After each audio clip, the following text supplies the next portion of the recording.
మన రక్షకుడైన యేసుక్రీస్తు నామంలో అందరికీ వందనాలండి.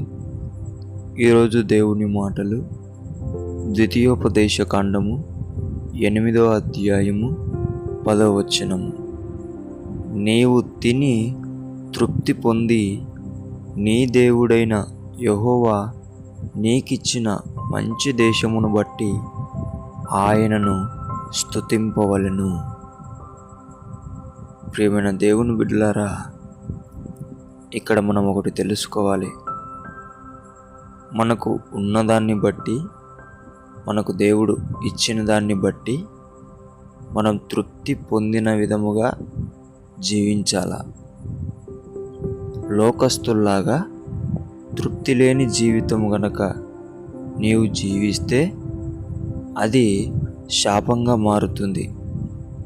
అందుకే దేవుని బిడ్డలారా, నీకున్న దాన్ని బట్టి, దేవుడు నీకు ఇచ్చిన దాన్ని బట్టి తృప్తిగా నీవు ఉండడం నేర్చుకోవాలా.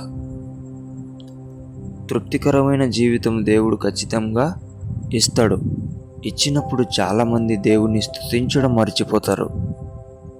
అది చాలా ప్రమాదం, అది దౌర్భాగ్యం. దేవుని స్తుతించకపోవడం అది బుద్ధిహీనత.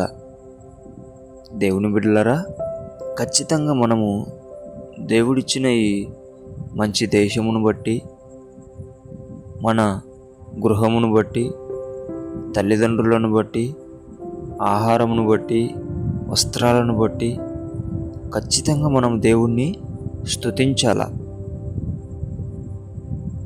దేవుని బిడ్డలారా, తృప్తికరమైన జీవితము దేవుడు ఖచ్చితంగా మనకు అనుగ్రహిస్తాడు. అనుగ్రహించినప్పుడు ఖచ్చితంగా దేవుని స్తుతించి దైవ దీవెనలు పొందుకోవాలని దేవుని పేట మనవి చేసుకుంటున్నాను. లోకస్తుల్లాగా ఉండకూడదని మీ అందరికీ మనవి చేసుకుంటున్నాను. దేవుని బిడ్డలారా, ఖచ్చితంగా దేవుణ్ణి స్తుతించడం మర్చిపోకండి. దేవుని స్తుతించి గొప్ప దేవుని స్నేహం, దేవుని మనసును, దేవుణ్ణి సంతోషపరిచేవారిగా ఉండాలని దేవుని పేట మనవి చేసుకుంటున్నాను. దేవుడి మాటలను దీవించునుగాక. ప్రార్థిద్దాం. మహాపరిశుద్ధుడానికి వందనాలయ్యా.